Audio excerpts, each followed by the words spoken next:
The forest was dark and the moon gave little light through the thick canopy above. Falami ran with her daughter's hand locked tightly in hers, branches whipping at her arms, her bare feet finding the ground by instinct alone because there was no time to look down. Behind them, far enough back that the torchlight only flickered between the trees but close enough that she could hear their voices, was a group of men. A lot of them, moving fast. They were not hunting an animal tonight. They were hunting her. Young Eshein struggled to keep pace, her small legs working hard against her mother's longer strides, but she didn't cry out. She had learned already, in her short life, that crying out was dangerous. Falami pulled her along through the undergrowth, glancing back every few seconds at the bouncing lights drawing nearer. She knew they could not outrun them, not both of them, not together. Up ahead, where the trees grew close and twisted into each other, she saw it. A narrow gap between two fallen trunks, half buried under years of leaves and vine, small enough that only a child could fit. She pulled Eshein toward it without slowing down. "In here," she whispered, already pushing her daughter into the gap. "Now." Eshein resisted for half a second, confused, scared. "Mama, listen to me." Falami knelt in front of her, her hands shaking as she reached up to her own neck and unclasped the necklace she had worn every single day of her daughter's life. A simple-looking pendant carved with old symbols, passed down through her mother, and her mother's mother, through more generations than even Falami could count. She placed it over Eshein's head and pressed it flat against her small chest. "This belongs to you now," she said. "Keep it safe. Never take it off." "Mama, I don't want you to go. I will come back for you." Falami's voice broke slightly, but she held it together. "I promise you, if I am not back by the time the sun rises." She pointed through the trees, toward a direction where the forest thinned into a path. "You walk that way. You don't stop. You don't look back. Do you understand me?" Eshein's eyes were full, but she nodded.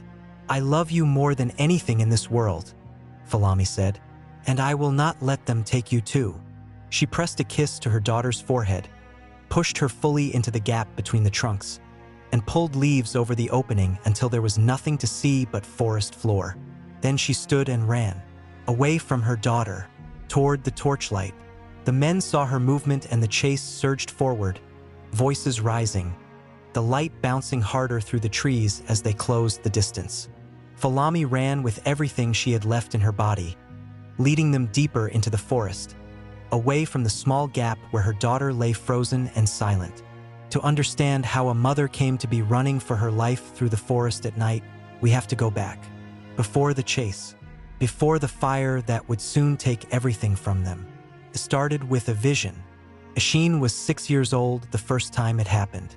She had been sitting outside their hut in the village of Igbra, watching a hunter named Eshein prepare his tools before a morning hunt, when the world around her suddenly disappeared.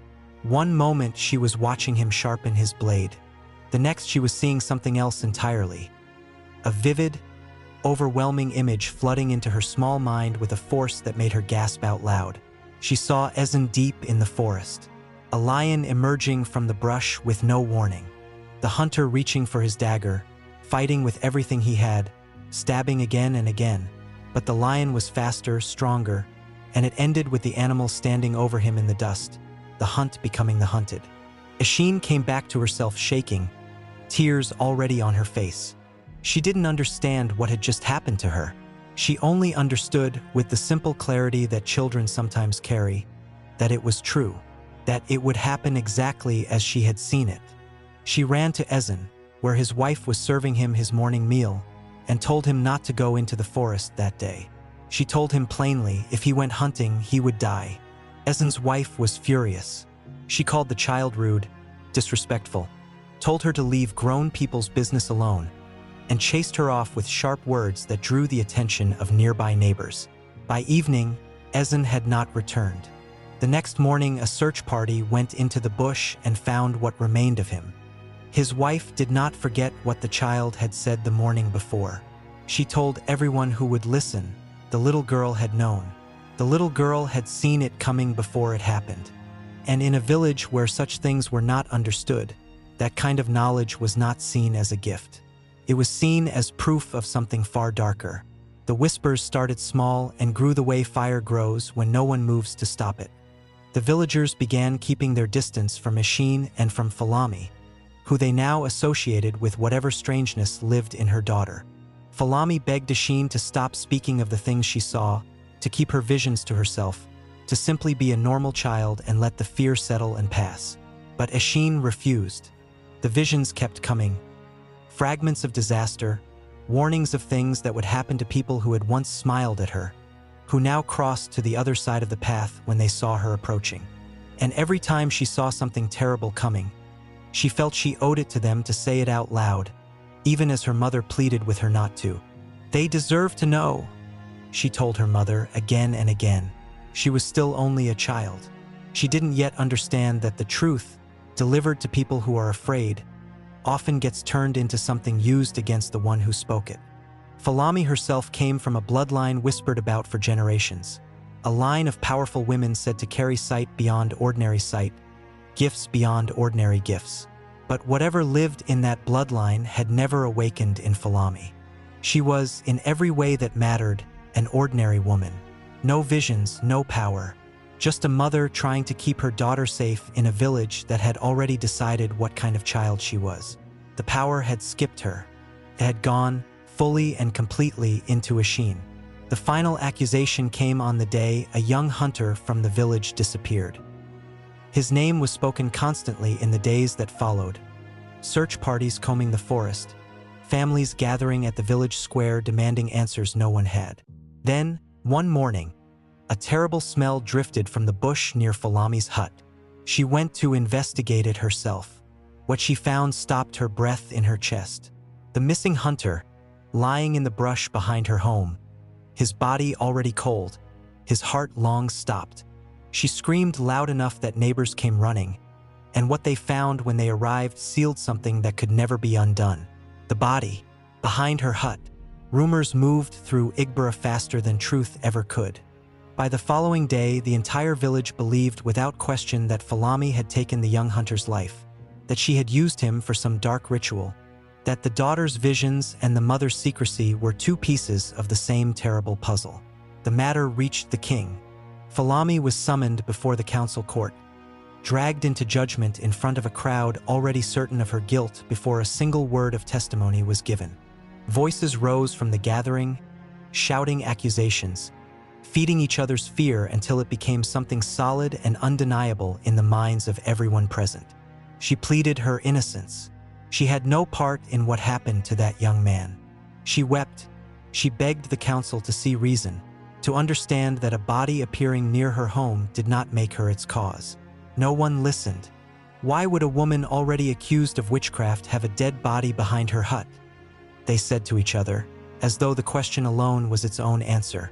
She and her daughter were cursed, they said, marked, dangerous.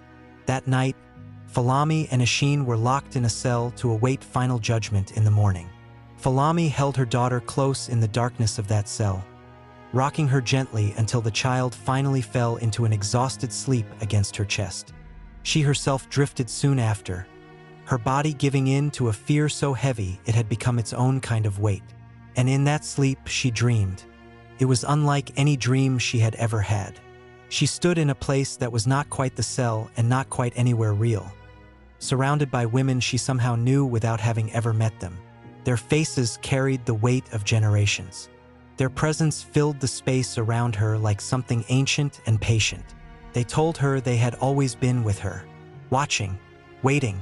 They told her that her daughter was the one, that the power which had passed through their bloodline for generations, skipping over Falami entirely, had found its true vessel in Eshein, and that she would become, in time, the most powerful among them all that had ever lived.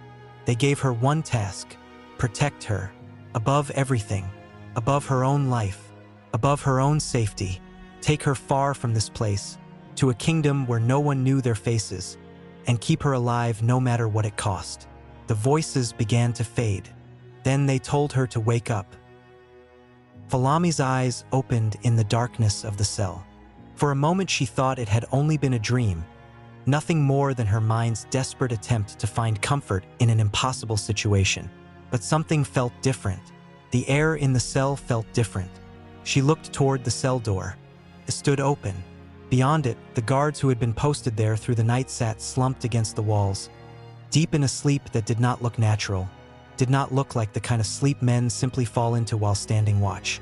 Falami stared at them for a long moment, her heart pounding, understanding without being told that whatever had visited her in that dream had reached into the waking world to make this possible. She did not waste the gift. She gathered Eshein into her arms, still half asleep, and moved through the open door, past the sleeping guards, out into the night air. They ran together through the dark, away from Igbra, away from the council that had already decided her fate. By morning, they had reached the next village. But Falami did not stop there. She kept moving, through that village and 3 more after it, putting as much distance as her body could manage between her daughter and the place that had tried to destroy them. By the time exhaustion finally forced her to rest, they had crossed into the territory of a kingdom called Solank. Far enough away, she believed, that no one there would ever know their faces or their story. They settled quietly on the outskirts of Solank's main village. For a few months, life was peaceful in a way it had never been in Igbra. No whispers, no fear in people's eyes when they looked at Eshein. Just the simple, ordinary rhythm of a mother and daughter building something new. It would not last. It happened on an ordinary evening, in the middle of the market, surrounded by the everyday noise of trade and conversation. Falami was moving between the stalls when she saw a face she recognized instantly, and the man recognized her at exactly the same moment. He was a chief from Igbra, a man named Babatunde, who had once sat among the council that condemned her. His eyes went wide. Then his voice rose above the market noise, loud and accusing, calling her by name, calling her what they had called her in Igbra, which every head in the market turned. Falami didn't wait to explain herself. She grabbed what she could and moved quickly away from the market, away from the stairs now following her, her heart pounding with a fear she had thought she'd left behind in another kingdom entirely. Chief Babatunde did not let it rest. That same week, he traveled back to Igbra with the news of where she had been found, spreading the story wider and darker than it had ever been before, adding details that had never happened, painting her as something more terrifying with every retelling. And in Igbra, the story of her impossible escape from a locked cell, guarded by men who had somehow fallen into a sleep none of them could explain, had already convinced everyone that something unnatural had been at work. This new information only confirmed it. A group of warriors was assembled. Babatunde led them back toward Solank, and once there, warriors of Solank itself, convinced by his account, joined the hunting party. They came for her at night. Falami saw them approaching through the trees outside her home, torches lit, voices low and purposeful. She grabbed Eshein's hand and ran into the forest behind their hut, the same way she had once run from Igbra, except this time there was nowhere left to run to. This was the forest where the story began. This was the chase already in motion. Falami ran. She had hidden Eshein in the gap between the fallen trunks, pressed the necklace into her hands, and now she ran in the opposite direction with everything left in her body, drawing the torches and the voices away from the place where her daughter lay silent and still. It worked for a while. She led them deep into unfamiliar parts of the forest, cutting through brush that tore at her skin, putting distance between the search party and the small hiding place behind her. For a moment, just a moment, she let herself believe it might actually work. Then her foot caught a root in the darkness and she went down hard. By the time she pushed herself back up, the torchlight had already closed the gap. Hands grabbed her from behind before she could find her footing again. She fought, twisting, pulling, screaming for them to let her go. But there were too many of them, and within minutes her wrists were bound and she was being dragged back through the forest she had just run through, back toward the place she had spent months trying to escape. They did not take her back to Solank. They took her all the way back to Igbra. The journey back felt longer than the years she had spent away. She was marched through villages she had passed through during her escape, this time in chains, This time, with people stopping to stare at the woman everyone now called a witch being dragged back to face her judgment. When they finally reached Igbra, the entire village had already gathered. Word had traveled ahead of them. By the time Falami was pulled through the main path toward the village square, people lined both sides of the road. The same people who had once shared meals with her, who had known her since she was a girl, who now looked at her with faces twisted into something between fear and savage satisfaction. Someone threw a stone. It struck her shoulder. Another threw spit, landing wet against her cheek as she was pulled forward. Her head bowed, her body too exhausted to do anything but absorb it. More stones followed, more insults. The crowd grew louder with every step she took, feeding on each other's anger the way fire spreads through dry grass. There was no real counsel that day, no real judgment. The decision had already been made before she ever arrived. She was brought before the village elders only long enough for the sentence to be spoken aloud, and the sentence was death, burned in front of everyone as both punishment and warning. Before they tied her to the post, they tried one final thing. Chief Babatunde himself approached her, his voice low enough that only she could hear it clearly over the noise of the crowd. He told her there was still a way out. Tell them where the child was. Bring the girl forward. Do that, and perhaps mercy could still be found. Falami looked at him for a long moment. She knew exactly what kind of mercy he was offering. She had heard the same voices in the crowd behind him, the same hunger for an ending that would erase both her and her daughter completely. There was no version of this where giving up Eshein's location led anywhere but the same fire that was about to take her. She remembered the warning. She remembered the voices in her dream. Protect her above everything. Above your own life. She said nothing. Babatunde's face hardened.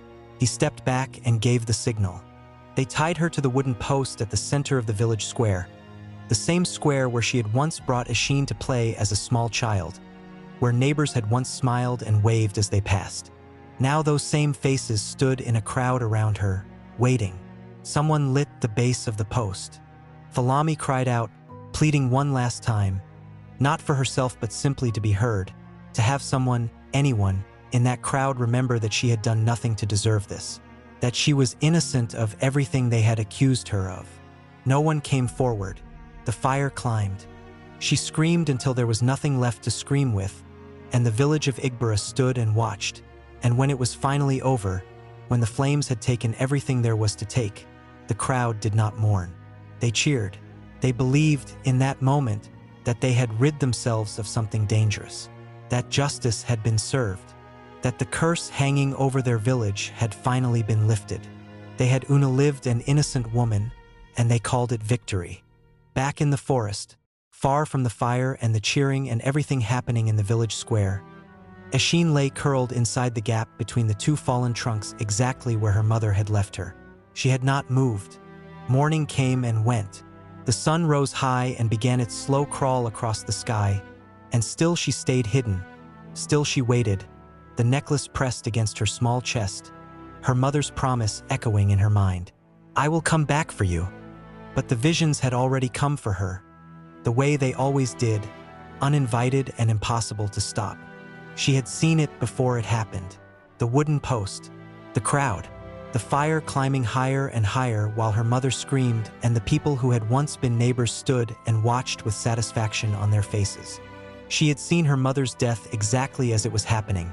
Somewhere far away, in real time, the vision flooding into her small mind with a clarity she could not escape from.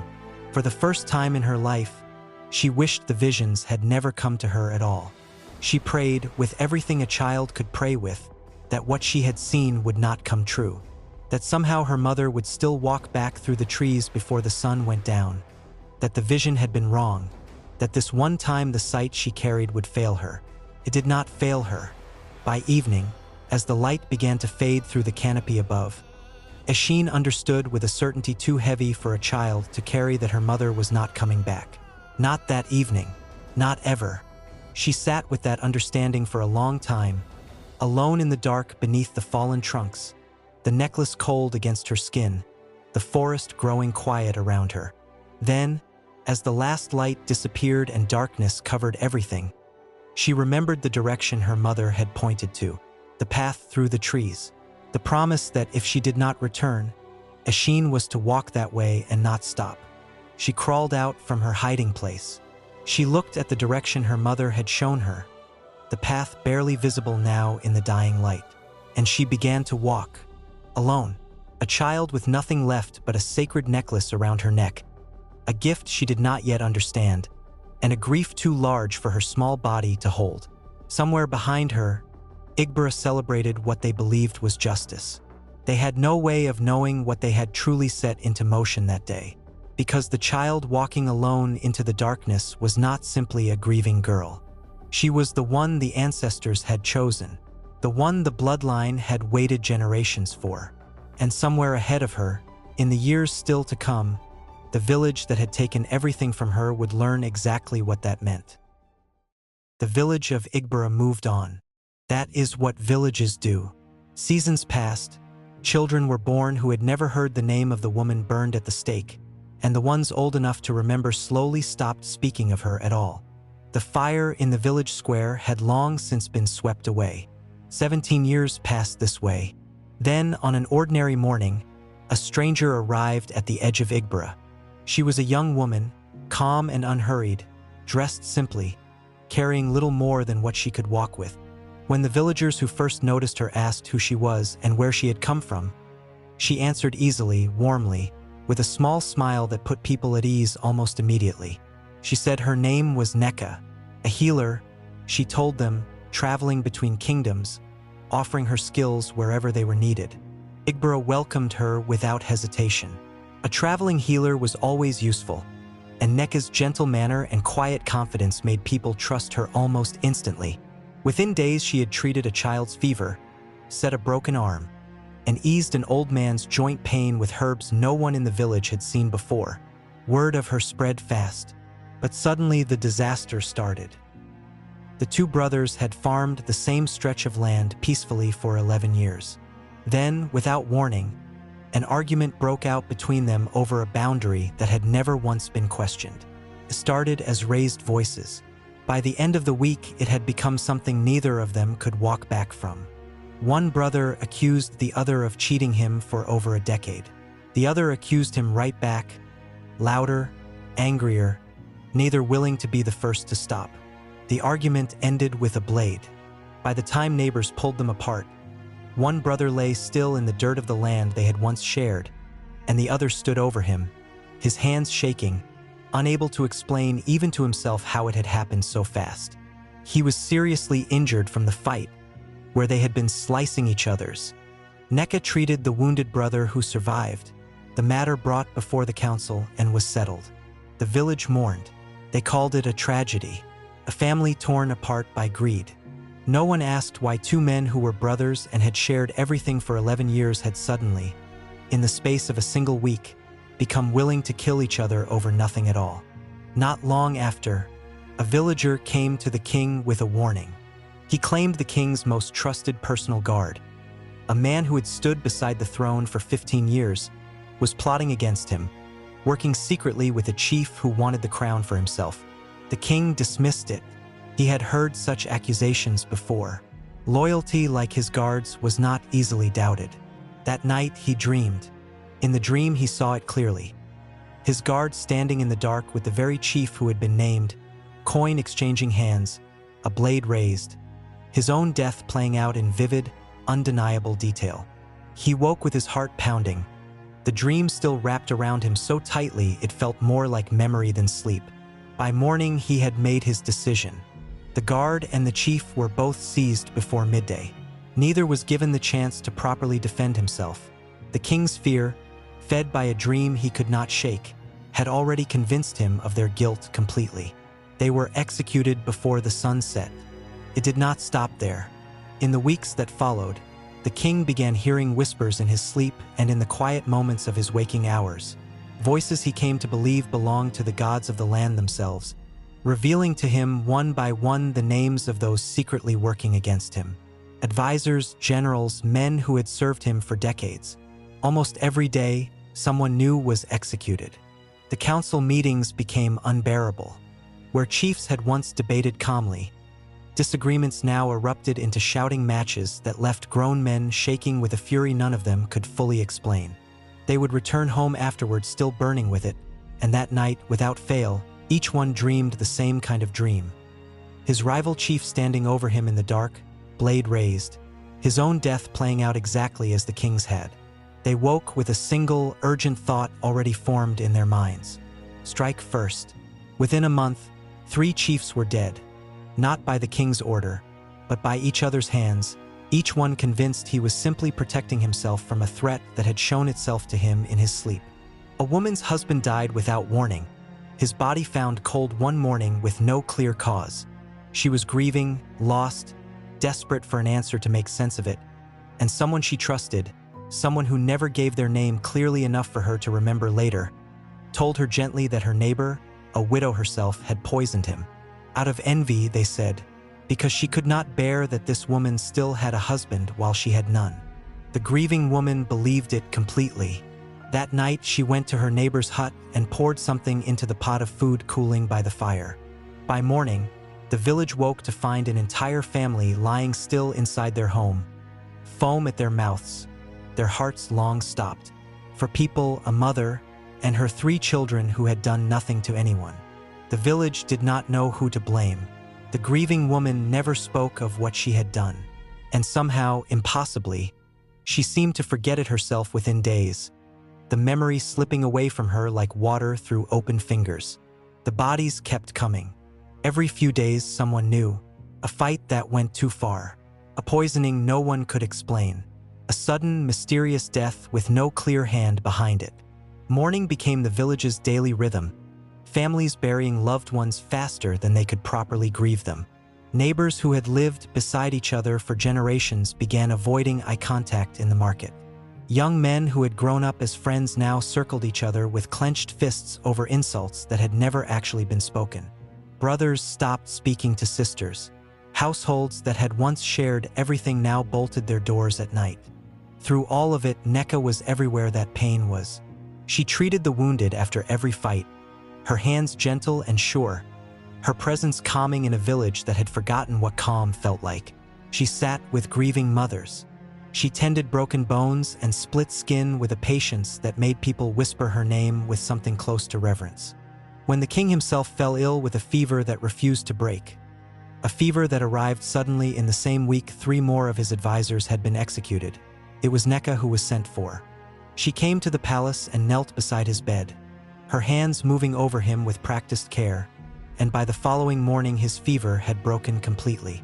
The king, weakened and frightened by a kingdom he no longer recognized, looked at the gentle healer who had saved his life and found in her the one steady thing left standing in the middle of his collapsing world.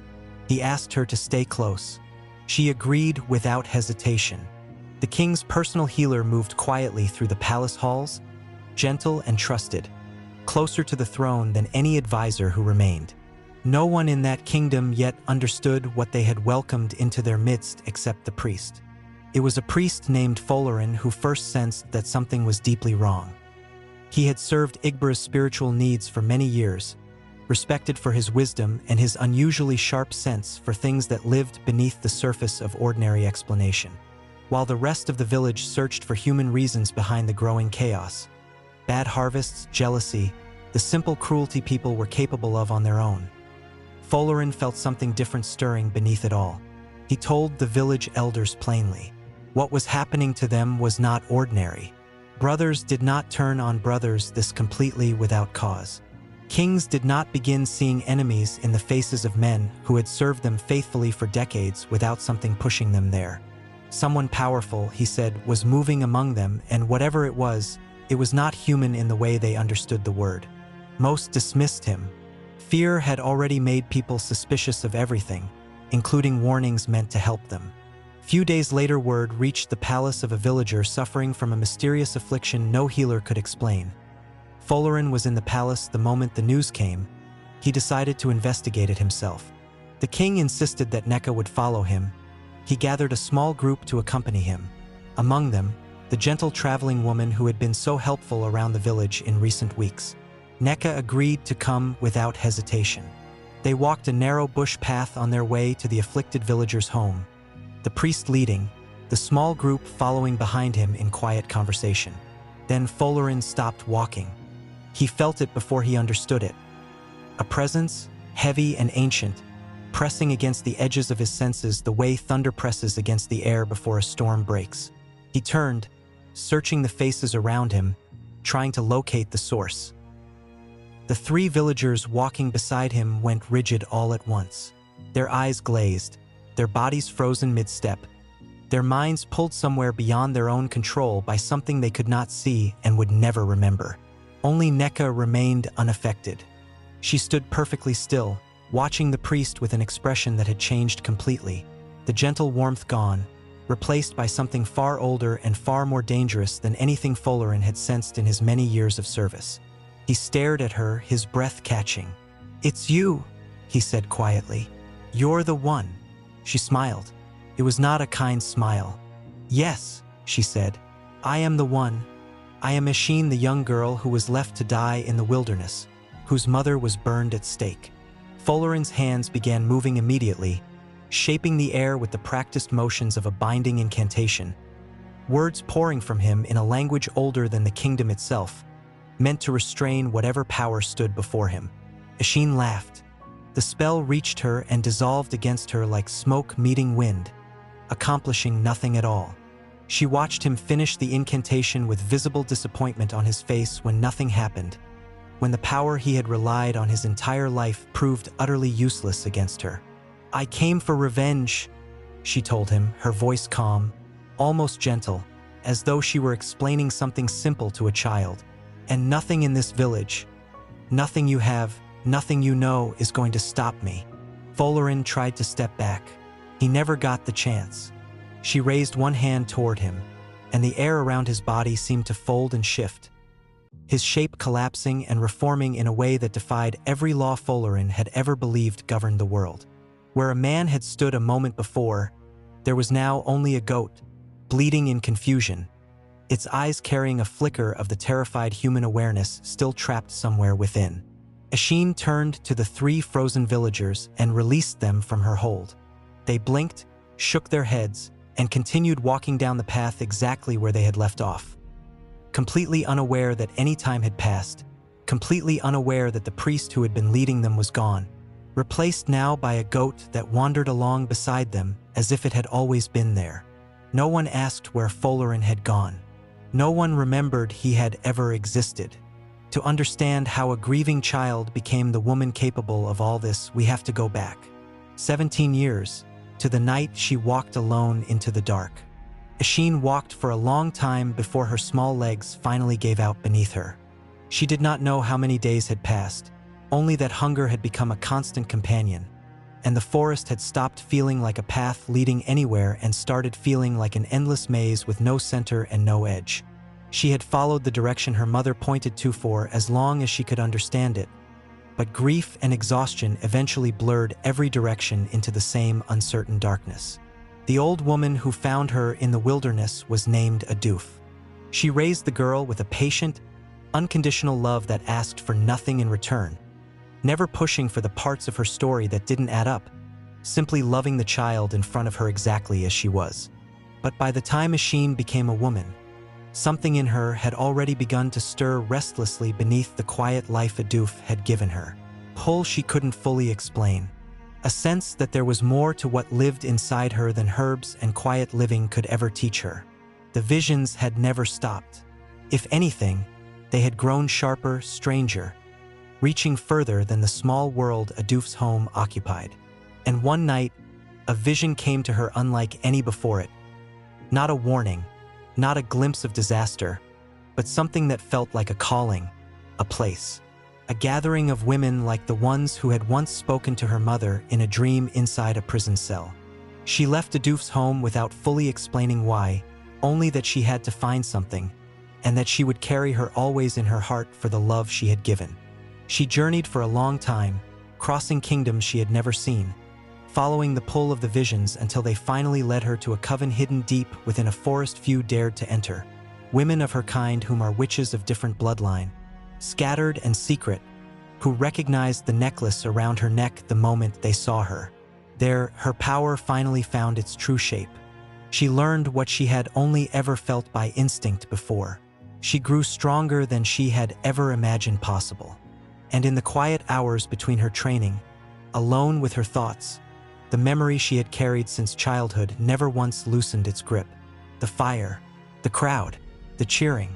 It was there, among the coven, that she finally let herself remember fully. Not just the grief, but the names. The village, the faces that had once watched her mother burn and called it justice.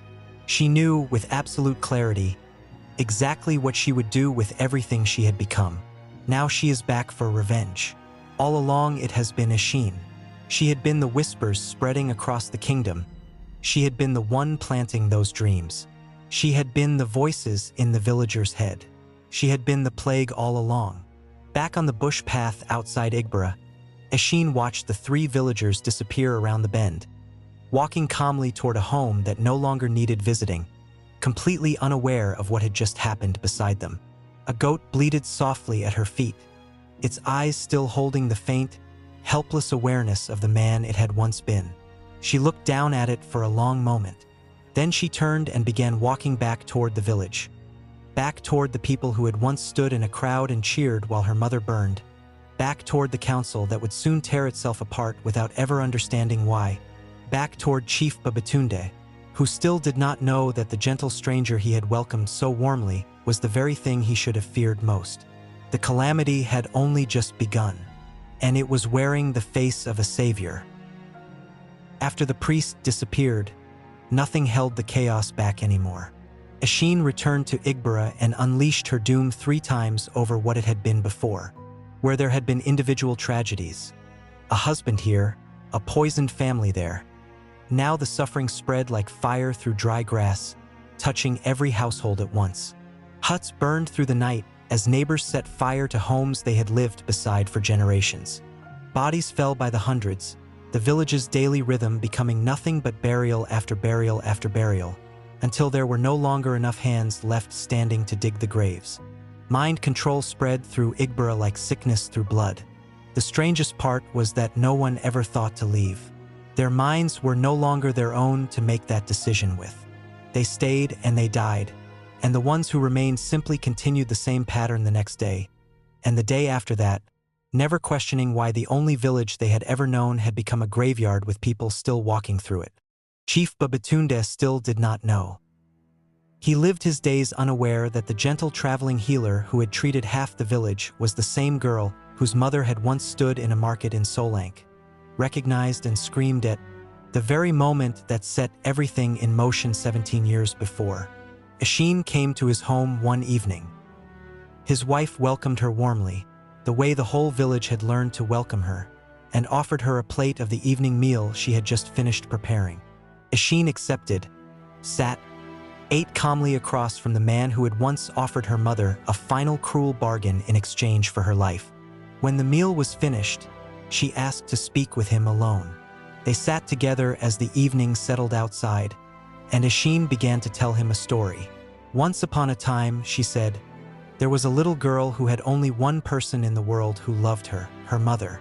But cruel and heartless people, blinded by fear, accused that mother of something she never did, and they killed her for it. She told him everything, her mother's struggle, the fire she had watched from a distance too far to stop it, too close to ever forget it, the years alone in the wilderness, the long road back. Then she asked him a question. If the fate of that same village now rested entirely in his hands, would he choose to spare them?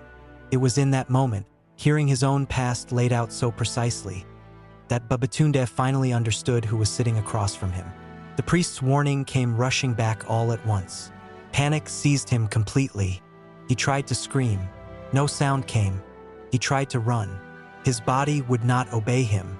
The fear in his eyes was absolute, complete, the kind of fear that strips a man of everything he believes himself to be. He lost control of his own body entirely, humiliation joining the terror already consuming him. Eshein watched him without pity. I will make you witness what my mother felt, she told him quietly. And feel it yourself. She raised her hand. His shape folded and shifted the way Folorins once had, collapsing into something smaller, something with feathers instead of skin. Where Chief Babatunde had sat moments before, there was now only a rooster, its eyes carrying the same terrified human awareness the goats had carried on the bush path. Eshein carried him out to where his wife was finishing her evening tasks. She told her it was a gift, brought in thanks for the meal and the kindness shown to her. She said her husband had stepped out for an errand and had asked, before he left, that the rooster be prepared for their dinner. His wife smiled, thanked her, and set a pot over the fire. Eshein stood and watched as the blade came down, as the fire was lit beneath the pot, as the man who had once condemned her mother and tried to trade her own life for mercy that was never going to come, met his end in his own home, at his own wife's hands, with his own wife never once knowing what she had truly done. The final act came in the village square. Eshein moved through the king's fractured mind one last time, compelling him to gather every surviving villager, every remaining chief, every elder who had not yet fallen to the chaos-consuming Igbra. They assembled in the same square where, 17 years before, a crowd had once gathered to watch a woman burn. For a brief moment, she released them all. The mind control lifted completely, and the people of Igbra stood blinking in confusion, looking around at a village they barely recognized. Homes burned to ash, faces missing that should have been there, a kingdom that had quietly destroyed itself without any of them understanding how or why. Eshein stood before them and told them everything. She told them her name, her real name. She told them who her mother had been, and what they had done to her, and what she had become because of it. She told the king, the chiefs, the villagers gathered in front of her, exactly what she had been doing to them since the morning she first walked into their village wearing a gentle smile and a borrowed name. She assured them of one thing before she continued. They would not remember this moment. The crowd surged toward her the instant they understood, rage and grief and terror driving them forward all at once, weapons raised, voices screaming for the thing that had destroyed their home. Eshein simply raised her hand and snapped her fingers. In an instant, every person in that square dropped back into her control, their faces going slack, their rage replaced by something far more useful to her. She gave them new eyes. Where each person had stood facing her moments before, now they saw something else entirely. The person standing beside them, a neighbor, a brother, a fellow chief, openly confessing in their own voice to being the source of every calamity that had befallen the kingdom. Each person in that square now believed, with total and complete conviction, that the person beside them was the witch responsible for everything. The square exploded into war. The king turned on his own chiefs. Guards turned on the men they had trained beside for years. Villagers, husbands and wives, neighbors who had once shared meals, young men who had grown up together, tore into each other with whatever weapons their hands could find. Stones, sticks, spears, swords pulled from fallen guards. Bare hands when nothing else remained. Igbra tore itself apart in its own village square, every person inside it convinced they were finally delivering justice against the witch who had destroyed their home. Eshein walked quietly out of the chaos as it consumed everything behind her. She did not look back at first. Then, just once, she turned and watched the kingdom finish what she had started. Watched the fire spread further, watched bodies fall across the square, watched a village erase itself completely in the same kind of righteous fury that had once lit her mother's pyre. She watched it with the same satisfaction they had once shown watching her mother burn. Then she walked on, away from Igbra, toward a kingdom far from anything that had ever known her name. Word reached the neighboring kingdoms slowly, carried by traders who passed near Igbra's borders and noticed the smoke no longer rising, the silence where a village's noise should have been. When they finally went to investigate, what they found could not be explained by any story they knew how to tell. An entire kingdom gone. Homes burned to their foundations. Bodies scattered across a village square in numbers too great to count. Men and women and chiefs and guards all fallen together as though the entire kingdom had turned on itself in a single night. Among the ruins they found one man still breathing, barely, his last moments already arriving. They knelt beside him, asking what had happened, What could possibly have brought an entire kingdom to ruin in what looked like a single catastrophic night? With his final breath, he gave them the only answer he had. "Fear the witch," he whispered, "who looks like a saint." His heart stopped before he could say anything more. The kingdom of Igbra was erased from the world entirely, not by war, not by famine, not by any enemy that marched against its walls. It was erased by revenge, planted 17 years earlier in the false accusation and burning of one innocent woman, a seed that grew silently in the darkness until the day it finally bloomed and took everything down with it. No song was ever written about what happened there. No king ever spoke its name again. But somewhere, in kingdoms far from the ashes of Igbra, the story of the gentle healer who was never what she seemed continued to be whispered for generations. A warning passed from mother to daughter about the cost of cruelty dressed as justice and the patience of those who carry it. Today, the world knows Agatha Harkness as one of the most powerful witches ever written into fiction. Ancient, calculating, capable of patience that spans centuries, willing to wear any face necessary to achieve what she has set her mind to. A woman both feared and, in her own strange way, respected for the sheer scale of what she is capable of. The world calls it imagination, but the blueprint for a witch like that was never invented in a writer's room. It was carried by women in ancient Africa whose power was so often met with fear instead of understanding. Accused, hunted, burned for things they never did, their gifts twisted by frightened communities into proof of evil rather than what they truly were. Eshein was never a monster. She was a child who watched the world take everything from her and decided, with a patience that took 17 years to fully ripen, that the world would learn exactly what it had created the day it lit that fire. She wore no pointed hat. She carried no spellbook anyone could read.